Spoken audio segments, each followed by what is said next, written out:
Voilà, enregistrement fonctionne. Alors, nous sommes dimanche le 30 juin. Ah, on va commencer avec le Dow Jones 30. Lance un petit coup d'œil là. Alors, il se trouve sur... Donc, on avait vu effectivement premier roulement, deuxième roulement, sérieusement à la hausse. Il est venu taper la tête presque au point le plus haut durant la semaine. Et puis, je crois que c'est assez cousu là. Le troisième roulement va se trouver probablement à passer cette ligne cette semaine. C'est fort probable. Si on se rapproche ici par rapport au moyenne mobile 10 et 20, il m'a l'air de bien tenir. Il y a un doji vendredi, jeudi, le moyenne mobile 200 qui passe par-dessous. Donc premier roulement, deuxième roulement, probablement un troisième roulement ici, il va taper un point de plus haut. Ça, c'est une probabilité. Deuxième probabilité, c'est qu'ici, il y a 1, 2 et troisième roulement. Alors, on peut imaginer peut-être à la fin du mois des options, à la rigueur, il voudra rendre un petit peu de la pièce de sa monnaie. Ça, il est possible ici. On peut imaginer quelque chose comme ça. Mais pour cette semaine, troisième roulement ici. Fort probabilité.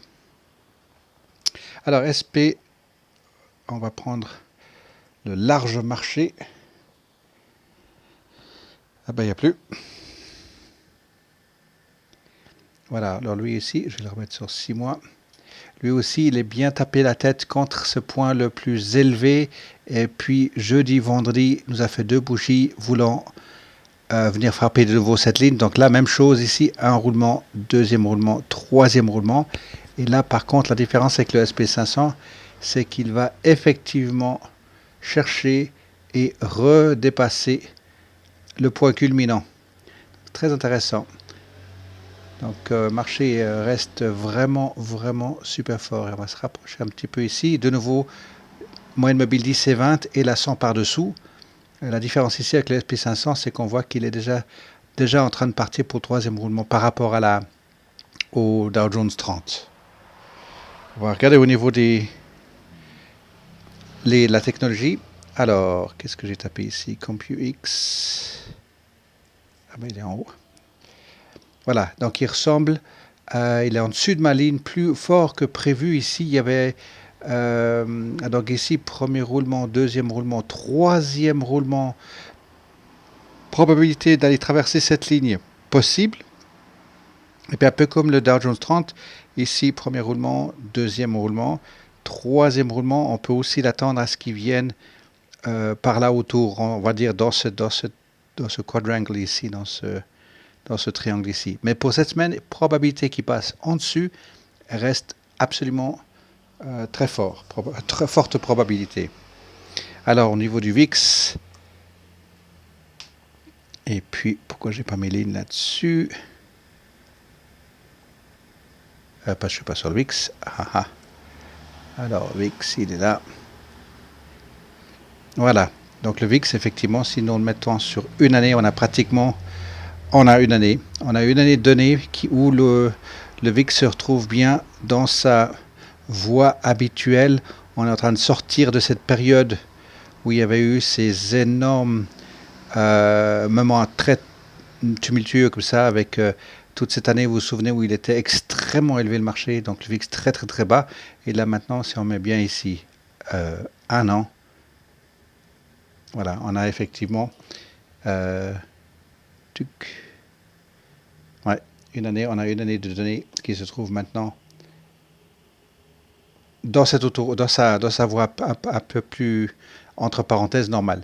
Donc ici, on peut voir tendance baissière ici pour lui, probabilité. Donc effectivement, vu que le marché est à la hausse, le VIX se trouve à l'inverse. Donc on a effectivement quelque chose qui reste bien sûr cohérent de ce côté-là. Alors voilà, juste pour prendre l'ensemble de la période des options pour nous ici, on peut imaginer ici le VIX venant un peu plus bas, donc le marché plus haut, et ensuite avoir jusqu'où est-ce que le marché serait capable de rendre. Comme on avait vu avec le SP500, on s'attend malgré tout à une petite correction vers la fin des options. Mais je m'avance un tout petit peu avec ça.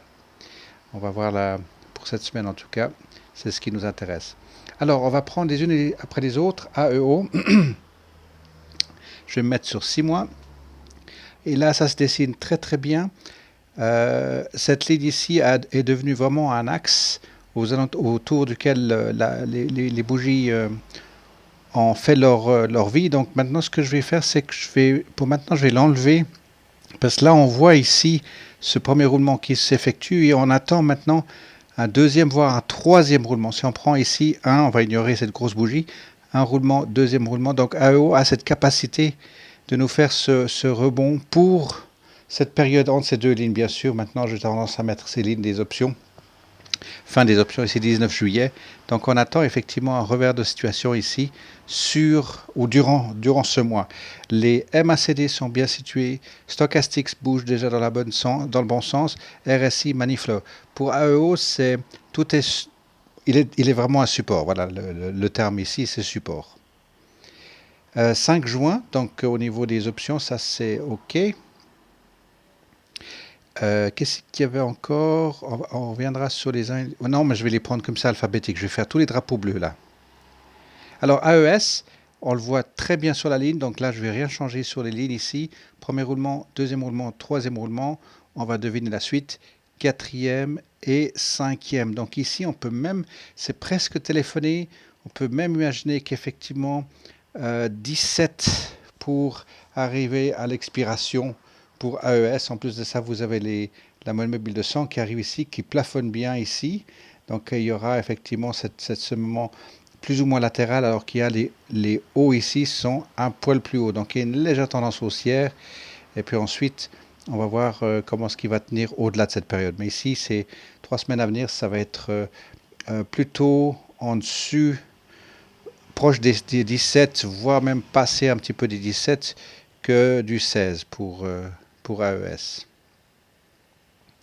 Alors ANF, après son monstrueux gap ici, il a commencé à faire un reverse J, il ne l'a pas confirmé, donc il n'y a pas du tout de confirmation de reverse J. Par contre, maintenant, on rentre dans une période vraiment où il y a un bon support qui se dénote ici.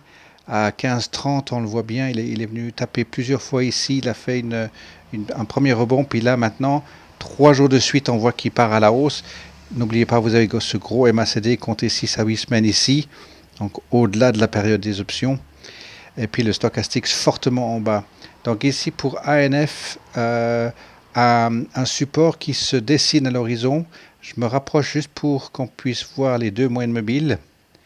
La 10, elle est bel et bien en train de s'aplanir sérieusement, même légèrement, non, je vais dire horizontale. Et la rouge, effectivement, qui doit encore s'aplanir. Donc le support ici est en train de se dessiner, je vais dire. Et puis le support ici est très fort. Voilà. Entrer en position ou sur des spreads, ANF est un magnifique candidat ici. Ensuite, Asina. Alors Asina avec, il faut compter maintenant un petit peu les balance of power ici. On a ce MACD annulé par celui-ci. Ensuite, il y a un été, on peut dire maintenant 6 à 8 semaines, il faut les compter, mais je crois qu'on est dedans de cette vague ici. Ensuite, il y a eu cette vague ici qui peut-être ne va pas contrer celle d'avant, mais par contre ici, vous avez un MACD hiver qui risque d'avoir un gain de cause, plus le stochastique tout en bas, vraiment à suivre. Donc là, par contre, je vais mettre sur 3 mois, parce que vendredi, il y a eu une grosse journée pour Asina.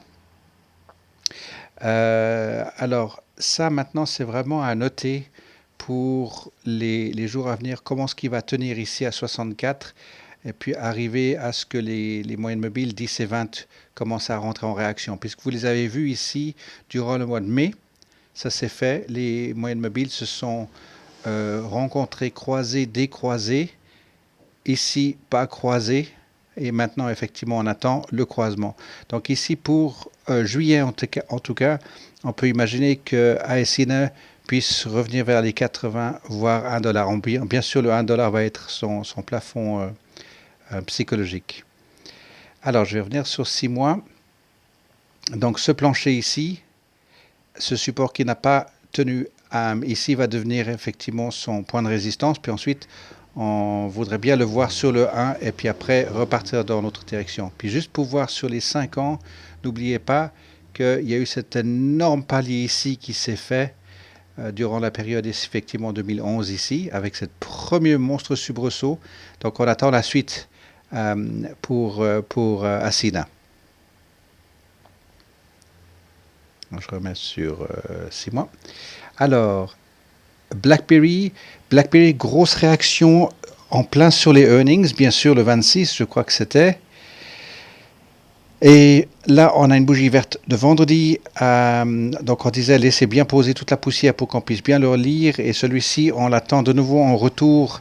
Bien sûr, dans un premier temps, il va taper vers les 8. Mais on attend la suite. Ici, il y a eu ce premier grand roulement ici.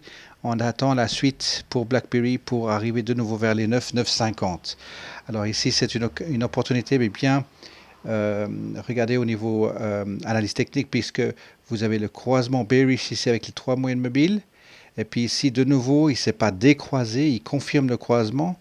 Arrivera le moment, effectivement, il y a la moyenne mobile de 100 qui va arriver et à croiser avec les deux moyennes mobiles 10 et 20. Sur 5 ans, de toute façon, vous avez vu, il y avait effectivement, on s'attendait effectivement à cette descente. Bon, il y a eu cette grosse bougie ici durant le mois d'octobre. Et puis ensuite, rebolote ici au mois de décembre. Et puis maintenant, on a une activité qui est plus ou moins, comment est-ce qu'il faut dire? Parce que là, il y a eu des grosses descentes. Et puis là, il y a des grosses descentes de nouveau, mais un peu plus, entre parenthèses, pratiquement normales, j'ai envie de dire. Puis là, on arrive de nouveau à un point avec BlackBerry à 7,70, 7,80. Donc la suite, maintenant, ça va être intéressant de voir comment est-ce qu'il va revenir vers les, comme on disait, vers les 9, vers 9 voire 9,50. Alors, Chesapeake, même chose, on a une belle correction ici qui s'est fait maintenant, avec une bonne tenue, j'ai envie de dire, vers les deux. 1,80, non, pas 2, mais juste en dessous. Et puis ici, taper la tête, vous avez vu, on imaginait ici qu'il allait venir. Est-ce que ma ligne est sur le 2? Oui, 2,03. Donc ici, une fois, deux fois, on peut imaginer encore 3 fois. Peut-être que là, il sera capable de passer. D'ici là, si on se rapproche, j'enlève de nouveau mes lignes. La moyenne mobile de 10 qui est à plat, qui veut légèrement monter, qui est de nouveau à plat, qui veut remonter, et la 20, ça lui donne le temps effectivement de s'aplanir. Donc effectivement ici, un support qui est en train de se confirmer pour CHK. Et si vous le reprenez sur une année, on voit bien, on imagine bien ici, si on prend une ribambelle ici à 2,60, il voudra venir taper la tête là-dessus, puis ensuite se poser. Donc on attend maintenant avec cette première grosse descente ici en janvier. Il est de nouveau ici à ce point le plus bas de janvier. Et ensuite, effectivement, la capacité pour lui de venir travailler de 2 à 3, entre 2 et 3. Peut-être pas durant ce mois des options, mais probablement pour le mois d'août. Chicos, là aussi, il y a une bonne... Je vais me remettre sur 6 mois. Ici aussi, on a un bon nombre de frappes à, qu'est-ce qu'on va dire ici, à 3,40. Et puis juste la semaine terminant l'option du mois passé, on voit qu'il nous a fait une mauvaise surprise de passer en dessous. Puis maintenant, forcément, il y a juste à déplacer cette ligne ici.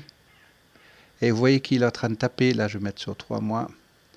Il est en train de taper la tête ici. Donc ça va être, de nouveau, ça fait partie maintenant de sa confirmation aux alentours de 3,40.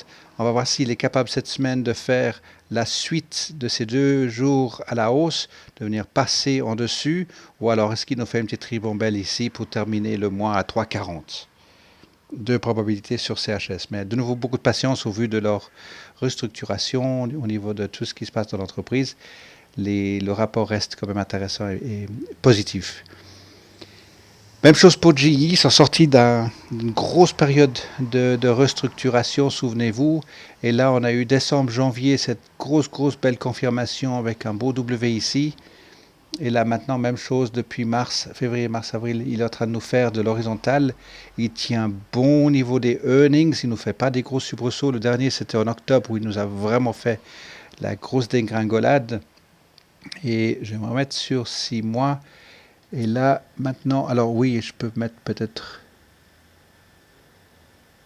quelque chose comme ceci. Voilà, on va tâcher de voir ici, parce qu'on voit ici un roulement, deux roulements, trois roulements, quatre roulements. Donc, GE, on l'attend quand même à la baisse, à venir, en tout cas, à venir frapper sur cette ligne médiane ici, parce que là, vous avez une ribambelle à l'horizontale ici.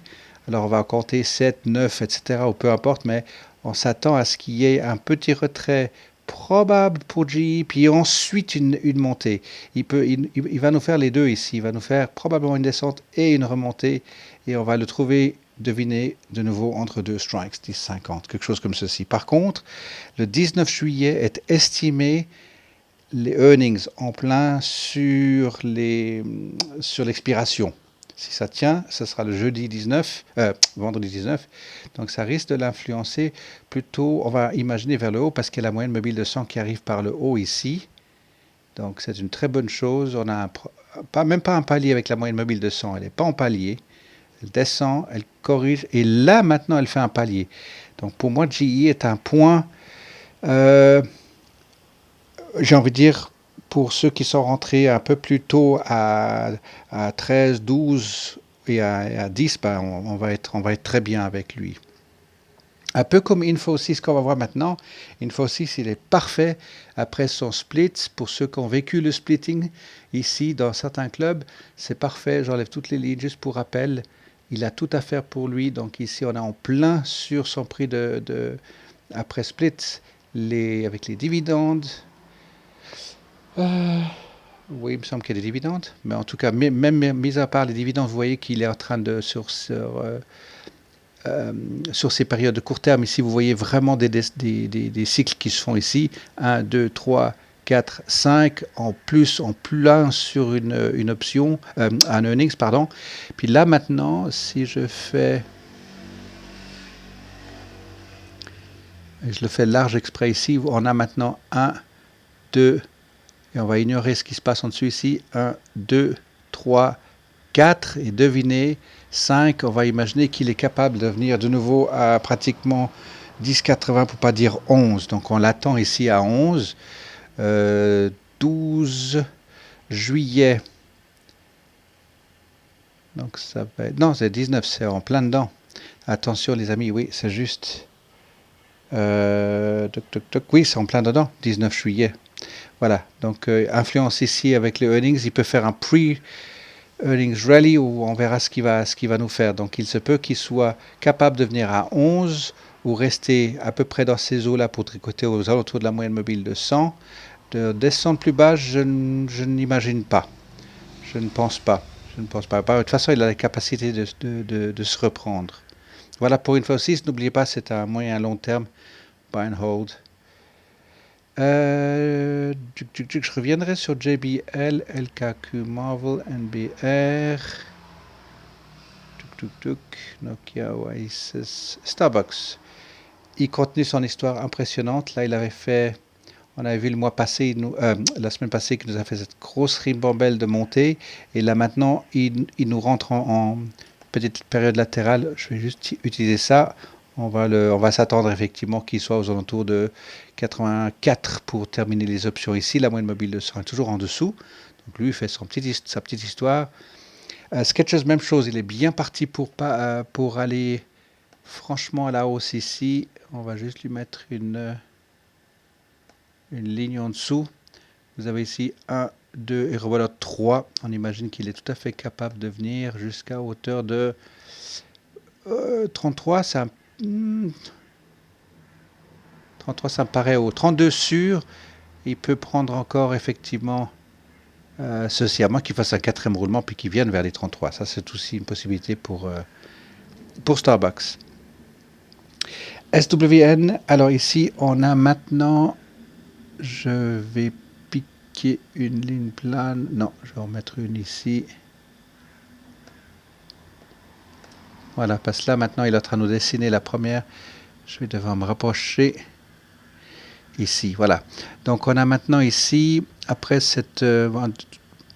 amusez-vous à les compter, mais là je crois qu'il y a un premier roulement qui se dessine ici avec 3 bougies vertes, mercredi, jeudi, vendredi. et puis s'attendre à ce que les moyennes mobiles commencent à s'aplanir. Et 3,16, on ne va pas imaginer qu'il voudrait passer en dessous de 3. Regardez aussi le gros MACD ici, donc 6 à 8 semaines. J'imagine que nous allons nous trouver maintenant dans cette période pour SWN avec cette probabilité ici qu'il aille plutôt frapper vers les 3,50. Voilà. Donc je vais m'aventurer même.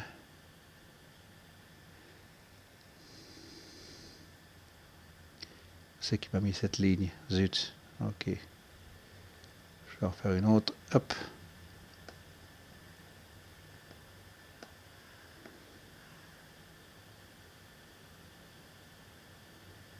Voilà, elle n'est pas assez droite. Allez. Ah, il est maman, il veut pas. Voilà. À peu près comme ceci.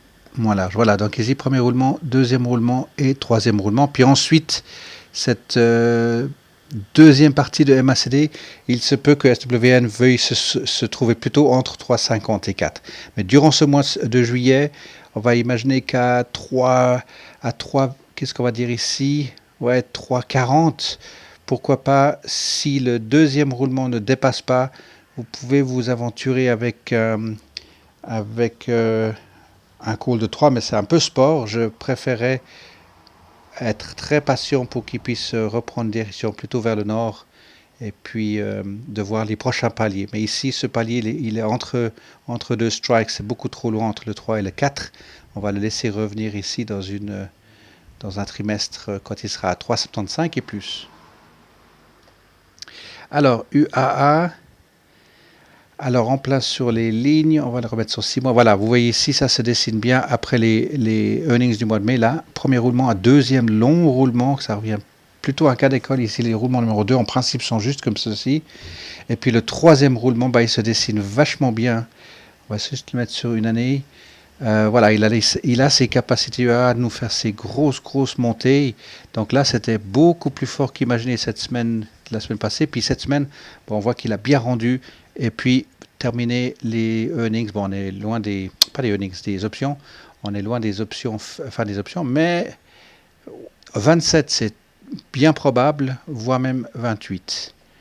Avec la moyenne mobile de 100 qui passe par-dessous. Donc ici, premier roulement, deuxième roulement et troisième roulement, tout à fait faisable. Ça, c'était donc pour UAA. Et puis WAB, on le met là juste par rapport à GE. On voit bien qu'il a bien tourné. Je vais le mettre sur 6 mois. Il est tombé de cette voie de 75 et on voit qu'il a cette capacité de revenir. Il est bientôt à 72.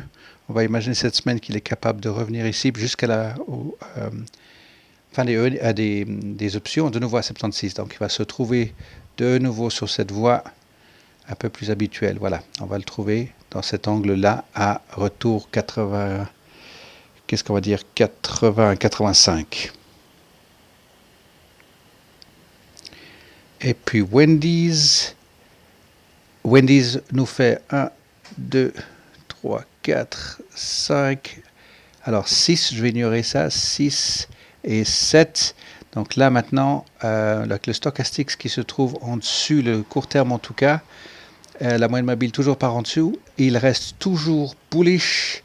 À voir s'il est encore capable de faire.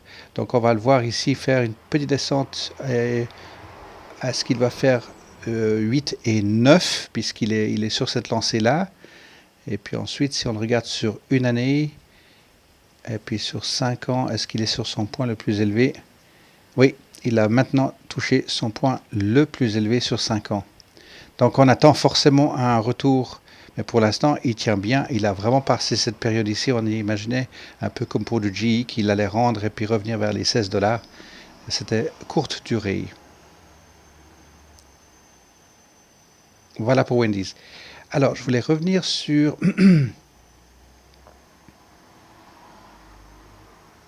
IPG. IPG, je le remets un petit peu sur la liste. Alors, pour 5 ans, vous voyez qu'il est en grosse période absolument latérale ici.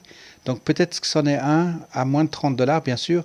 C'en est un qui nous fait du gros sideways depuis un long moment.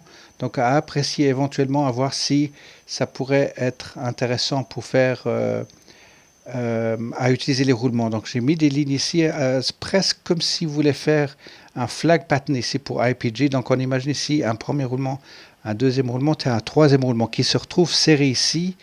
Et ça va correspondre pour la fin de ce mois des options. Et ça va être intéressant de voir, on va laisser venir au-delà des options, oui, au-delà des options, il y a les earnings. Donc on va juste le suivre ici, ce qu'il va faire. Donc ça peut être à nouveau à mettre sur le radar IPG, puisqu'il était à un moment donné, pour rappel, il était vraiment très très très élevé. Mais là maintenant, il est en train de faire, il est légèrement en dessous de cet axe ici à 20, pratiquement 23. Il est maintenant aux alentours de 20, 22.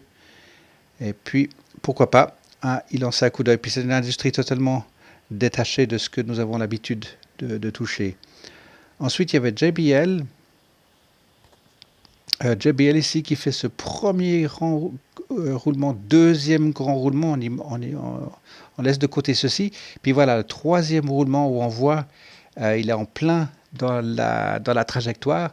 On va imaginer pour le mois des options, à quel strike il va revenir. Est-ce qu'il va revenir sur du 31? C'est probable, mais pour l'instant, il n'est pas du tout à résistance. Donc ici, la question qui se posait pour certains membres qui seraient intéressés à travailler sur les 2 dernières semaines plutôt en bear call, à voir.